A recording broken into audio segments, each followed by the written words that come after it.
ለተናል ኮሎኔል ነጋ ጌታሁን እባላለሁ 31ኛ ክፍለ ጦር 3ኛ ብርጌድ። ጥሩ። እስኪ በትግራይ ላይ የአብይ አህመድ መንግስት ጦርነቱ ጨርሻለሁ ካለ 5 ወይም 4 ወራት አልፏል። ታህሳስ ወር ነው አልቋል የተባለውና እስካሁን ግን የኢትዮጵያ መከላከያ ሰራዊት ህይወቱ እየገበረ ያለበት ሁኔታ ነው ያለው። የኢትዮጵያ ህዝብ ደግሞ ይሄንን አያውቅምና እንደው ለኢትዮጵያ ህዝብ ምን ማለት ትፈልጋለህ ስለ ትግራይ ጦርነት? እንዳልከው ነው ያው የመደበኛ ውጊያ አለቀ ከተባለ ቆይቷል፣ ግን ጦርነቱ አልቆመም። ስለዚህ የኢትዮጵያ ህዝብም መንግስትም ሁለቱ ተዋጊዎችም ተስማምተው አንድ ኢትዮጵያ ሆነን ከእንዳሁን ቀደማችን ብንሆን የውስጥ ምኞታችን ነው፣ ፍላጎታችን ነው። ግጭት የትም አይጠፋም። አሁንም ኢትዮጵያ ውስጥ በየክልሎች የተለያየ ግጭት አለ። ትርፉ ግን ኪሳራ ነው፣ ትርፉ ልቂት ነው፣ ትርፉ ሞት ነው። ስለዚህ የኢትዮጵያ ህዝብም መንግስትም እዚህ የሚዋጋው ኃይሎችም ተስማምተው ልክ እንደ ድሯችን ብንቀጥል ደስተኛ ነኝ፣ እንጠናከራለን። ግን የትግራይ ጦርነት እኮ እንደ ሌሎች አካባቢዎች ኢትዮጵያ ውስጥ እንዳሉት ግጭቶች አይደለም። እንደ ቤንሻንጉል እንደ ወለጋ ጦርነት አይደለም። ምክንያቱም ከኤርትራ ሰራዊት ጋር ቡድን ፈጥራችሁ የተባበሩት አረብ ኤምሬቶች አግዟችሁ ነው የትግራይ ህዝብን የተጨፈጨፈውና እንዴት ከነሱ ጋር ልታነጣጥረው ትችላለህ? አይነጣጠርም። ትክክል ነህ። በእርግጥ የአንድ ሰው ልጆች ሁለት ከፍለን ነው የምንዋጋው። ያ መሆን አልነበረበትም። ይህንን ቀድሞ በጠረጴዛ ዙሪያ ሆነ መፍታት የምትችለው ነበረ። ያልተፈታም። በእርግጥ ትክክል ነው። የአንዱ ብሔር ለብቻ አታንካ ባል ሬዲዮ አስፈያ ማዛና ተይተላ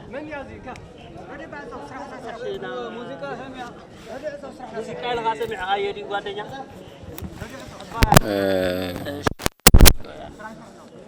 ሌላው ኢትዮጵያዊ እንደ አካባቢ ትግርኛ ተናጋሪው ለብቻ ሆኖ መዋጋቱ ደግሞ ነገሩን ያከፋዋል። ምክንያቱም ይሄም ለነጻነት ነው ይላል፣ ያኛው ደግሞ ህግ ለማስከበር ነው ይላል እየተባለ ስላለ ይሄ ትክክል አይደለም ነው። ምክንያቱም ያለው አማራጭ በአሁኑ ወቅት ተስማምተህ ሰላም አውርደህ የሚያልቀው ወታደርም የሚያልቀው ህዝብም ሰላሙን ቢያገኝና ሰላሙን ቢመለስለት የበለጠ ይሆናል። እኛም የተረጋጋ እንሆናለን ማለት ነው።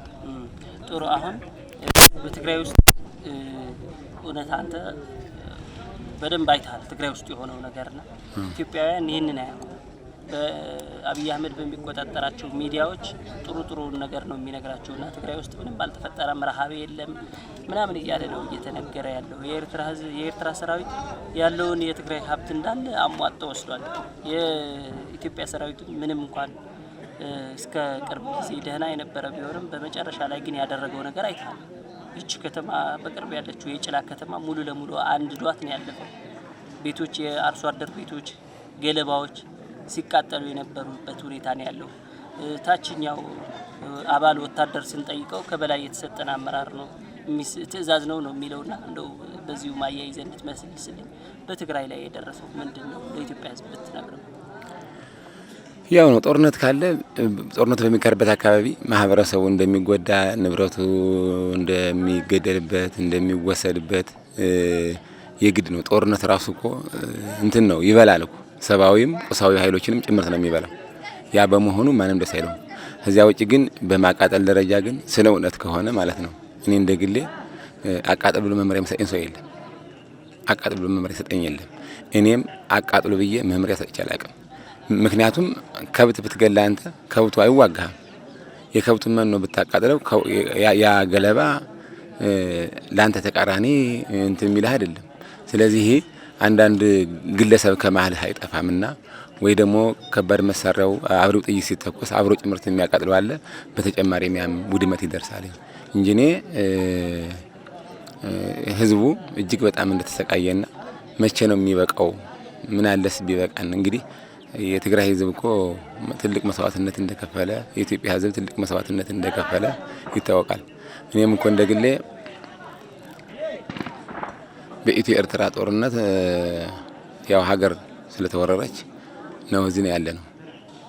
የትግራይ ህዝብ ደግሞ ለኛ ምናልባትም ከእናት አባት በላይ ሁሉ ድሮ ኩሎ አስቀምጦ ያንተ የሚልህ ነው እና እየተጎዳ ነው ያለው። ትክክል ነው።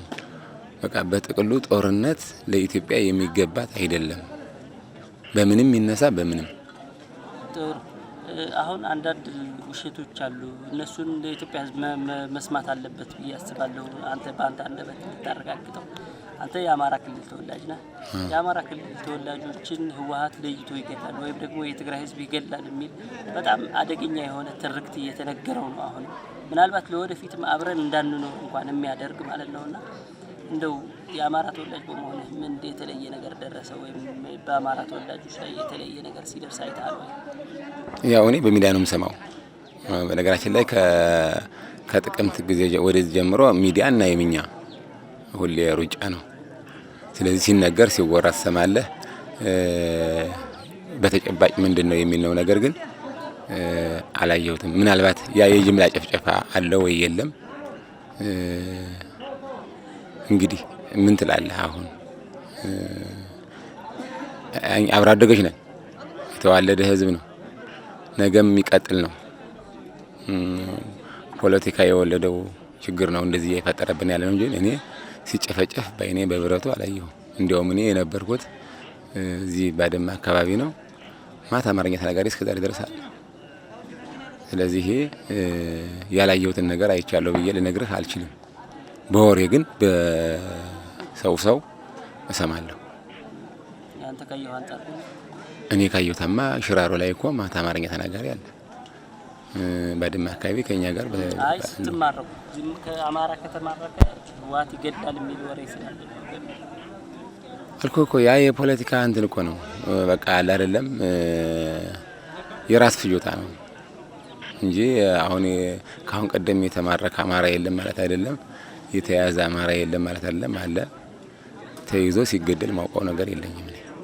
እኔ አሁን ነው አሁን በመጨረሻው ላይ ነው የነካኝ የለም። አሁን በጣም ብዙ ሺህ ሰራዊት ይዛችሁ ነው ወደዚህ አካባቢ ስትመጡ የነበረው።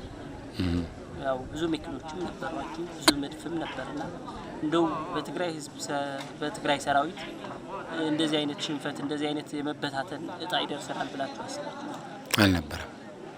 አልነበረም። ምክንያቱም እኔ እንዴት እንደሆነ አላውቅም። እንግዲህ ከዚህ ስንመጣ በእርግጥ ህዝብን ካላዝክ እንደምትሸነፍ ግልጽ ነው። ህዝብን ካላዝክ እንደምትሸነፍ ግልጽ ነው። ይህን ያህል ጠንካራ አደረጃጀት አለ የለም ደግሞ የኔ ጥናት አይደለም። እኔ ከታች ነው ያለሁት። ስለዚህ ድንገት ባጭር መንገድ ላይ ግን ይህ ሁሉ ብዙ ኃይል ያልከው እንዳልከው ብትንትና ወጣ እና በተጨባጭ ይህን ያህል ሰራዊት አለ ይህን ያህል እንትን አለ ተብሎ የተነገረም አይደለም። በቃ መንገድ ነው የምንመጣው እኛ መንገድ ላይ ከሰባት ጉብ ጀምሮ እስከዚህ ባለው ያው ተዳክሞ ተበተነ እና እኔስ እንደግሌ ይህን ያህል እንትንም አለ ብዬም አልጠበቅኩም። የትግራይ ሰራዊት ቁመና እንዴት አየው? አሁን ብርሃኑ ጁላ እንደሚለው የጋንታ የሚሆን አደረጃጀት እንኳን የለውም የሚለውና እንዴት አየው? ቁመናው እኮ የሆነው ታየ። ቁመናው ጠንካራ መሆኑ ጽናት ያለው መሆኑ ይኸው በዚህ ጉዳይ ላይ ታየ። ስለዚህ ጠንካሮች ናቸው፣ አይደክሙ፣ ቦታን በደንብ ይጠቀማሉ። ይህን ሁሉ ሰራዊት ይኸው በአንድ ጊዜ አፈራረሱት። ሞት እንግዲህ በየቀኑ ነው። ከጥቅምት 24 ጀምሮ እስካሁን ድረስ የተቋጨ ሞት የለም። ብዙ ነው በየቀኑ የሚሞተው በየቀኑ የሚቆስለው ማለት ነው። የመንገድ ይደርሰዋል፣ ስልክ ሲሰራ ይደርሰዋል። አሁን ይህን ደብቀህ የት ነው የምትደርሰው? ይደርሰዋል፣ ያውቃል። እንዴት ነው የሚደርሰው? ሌላ ጉዳይ ሆኖ ማለት ነው። ግራ ቀኙም እኮ እየሞቱ ናቸው። ያው ነው እንግዲህ ጦርነት ካለ ሰብአዊና ቁሳዊ ኃይሎችን እንደሚበላ ግልጽ ነው።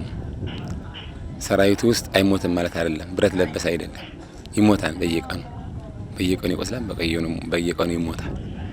ይህ ደግሞ ይታወቃል። ስለዚህ ከግራ ቀኝ ወገኖችም በርካታ ሞት በርካታ ቁስል አለ። የኢትዮጵያ ሕዝብ ደግሞ አይሰማውም ሳይሆን ይሰማዋል፣ በተለያየ አጋጣሚ ያገኘን ወሬ። ስለዚህ ይህንን ነው ተጽዕኖ ፈጥሮ አንድ መሆን ካለብን አንድ ሁነን ሰላም አውርደን እፎይታ መገኘት ያለበት። ምናልባትም እርስ በርሳችን እንደዚህ ካለቅን እኮ ከማዶ ያለውም እኮ የሚተውህ የለም። ምናልባት አንተ እርስ በራስህ ታልቅለታለህ፣ እርስ በራስህ ከአቅም ውጭ ትሆናለህ። በቀላሉ መጥቶ መለቃቀም ይችላል። ስለዚህ አንድ መፍትሄ መገኘት አለበት። እንዲህ ብሎ ሊቀጥል አይገባውም። አሁን ከ8 ወር በላይ ሆኗል። በ8 ወር ውስጥ በርካታ ሰው ነው የሚሞተው።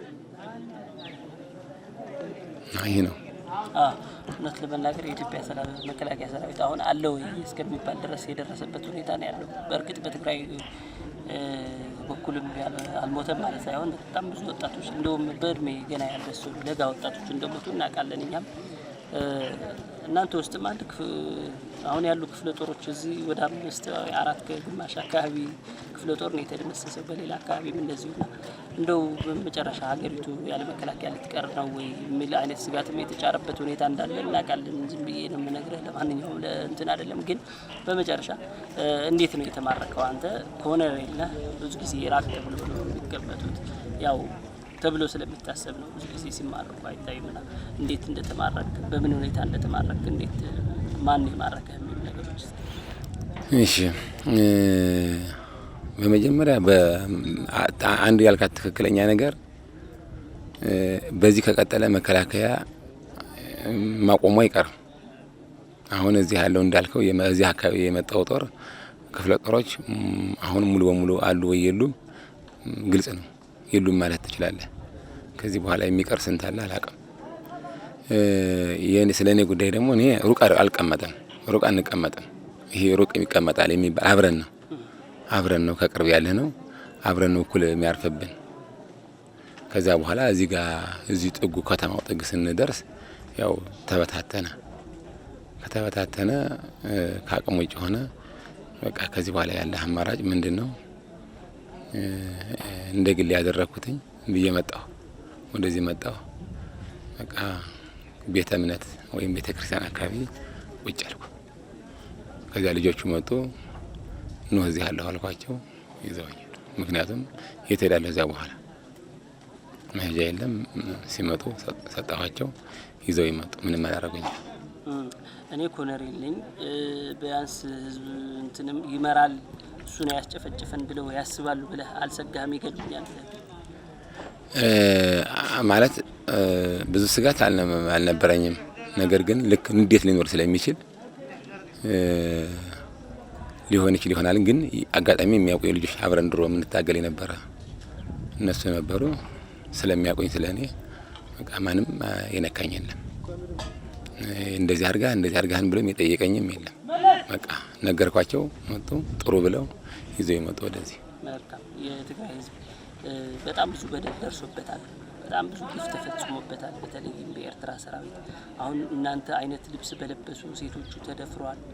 የእናንተ አይነት ልብስ በለበሱ ልጆቹ ተገድለዋል በመኖሪያ ቤታቸው ሆነው ሳለና ይህንን ሲያይ በጣም መቆጣት ወይም መበሳጨት አሊያም ስሜታዊ መሆን ይችል ነበር። ግን በየአካባቢው እንኳን ስታልፉ ምግብ ሲሰጧችሁ እንደነበር ነው ሌሎችም እየነገሩኝ ያሉትና የትግራይ ህዝብ የስብዕና ልዕልናው እንዴት አየኸው? የሞራል ልዕልና እንግዲህ የትግራይ ህዝብ ያሳደገን ህዝብ ስለሆነ ምንነታችን ስለሚያውቅ በደል እንኳን ብናደርስ ዛሬ አይደለም ቅድም ሰውነንና ብዙ ነንና ያለ ነው የተለያየ እንትን ስናደርግ መክሮ ዘክሮ ነው እንጂ እንትን የሚል ከኛ ጋር ተጣላህ እንደዚህ ነው ከኛ ጋር ልጆች ጋር ተዋጋህ ብሎ ፍጹም ታምር አሽሽቶን አያውቅም፣ አግሎንም አያውቅም። አሁንም ቢሆን በዚህ ሁኔታ ውሃ ሲጠማን እየተዋጋንም ውሃ ሲጠማን አመጣ የሚሰጥ ህዝብ ነው። ሲጀመር ከህዝብ ምን አለ እንዴ? ህዝብ እኮ ይሄ ገመና አለብህ የሚባል ህዝብ የለም። እየተዋጋን ውለን አመጣ አሁንም እኮ ውሃ እያመጣን እየተሸከመልን ያለ በአንድ ቦታም ስንጋጭ ወይተን አመጣ ምግብ ነው ውሃ የሚሰጠው ምግብ ነው የሚሰጠው።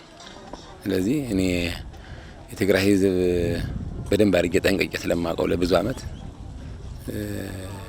ተጎዳሁ ብሎ እንደ ህዝብ ተጎድቶ ተነስቶ የሚጎዳ አንዳችም ነገር አላየሁ። ያው ቅድም ያልነው ምደግምልህ በቃ ስምምነት ተፈጥሮ ሀገሪቱ ሰላም ሆና ልክ እንደ ድሯችን አብረን ነው መሆን ያለብን። ስለዚህ ይህን የኢትዮጵያ ህዝብም ማንኛውም የሚመለከተው ባለድርሻ አካል ሁሉ በጋራ ተወያይቶ ችግሩ መፈታት አለበት።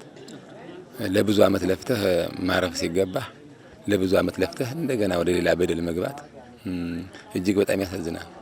እንደኔ በጣም ነው በጣም ምክንያቱም እኔስ አገልግያለሁ ለዚህ ሀገር ማበረከተውን የሚገባኝን በውትድርና ያበረከታለሁ። ግን ደግሞ ሰላም ማግኘት ነበረብን። ሰላም አላገኘንም እና ይህንን ህዝቡ ሁለቱ ኃይሎች ስምምነት እንዲፈጥሩ ማድረግ አለበት። ተጽዕኖ ፈጥሮ በመጨረሻ የጭላ አንተ ስትማረክ ማይታታልና የጭላን እንደዛ ስትቃጠል አይታልና እንደው እንዴት ተውካት? የጭላ ከተማውን አላቃትም። በጥግ ነው ያለፍኩት እኔ በጥግ አድርጌ አልፌ ወደዚህ ነው ሄድኩትኝ። ምን ያህል ወድሟን ምን ያህል ተቃጥሎ ያው ጦርነት ካለ እንደሚል አስባለሁ። ግን ብረት ያልታጠቁ ዜጎችም ምንም ያላደረገ ነጻ ከተማ አቃጠላል። ጦርነት እርስ ከወታደር ከታጠቀ በጦር ሜዳ ውስጥ ነው እንጂ የለም። እንኳንስ ሲቪል ዜጎችንና ንብረት ማቃጠል ጦርነቱንም እኮ ነው የደገፍኩት አይደለም ያለው ትክክል አይደለም እያልኩት ነው። ስለዚህ መቃጠል የለበትም መውደም የለበትም። ማህበረሰቡን ከነካህ እኮ ይቆጣል። ቁጣ እኮ ችግርን ይጨምራል እንጂ ችግርን አይቀንስም። ስለዚህ ማንኛውም ከተማ ቢሆን ለወደፊትም ቢሆን ማንኛውም ከተማ ማንኛውም ማህበረሰብ ጥቃት ሊደርስበት አይገባም። ህጋችን የሚለው ምንድነው? ከጥቃት ተከላከልላቸው ነው። ከጥቃት ተከላከልላቸው የማይመለከታቸውን ኃይሎች እና ንብረቶች ከጥቃት ተከላከል ነው የሚለው። ስለዚህ የሆነው ግን እንደምታየው ነው። በእርግጥ በከተማው መሀል መጥቼ የተቃጠለ ነገር ባላይም ጥጉን የመጣት ብያለሁ። በዚህ አርጌ ዳርዳሩ ማለት ነው። ከገጠሩ አይተኮ ዞሮ ጦርነት በተደረገባቸው አካባቢ ከማየው አንፃር ከሚወድሙ ንብረቶችና ከሚያልቁ ህዝብ አንፃር ሳይ ትክክል አይደለም። ይሄ መቋቋም አለበት፣ መወገደብ አለበት።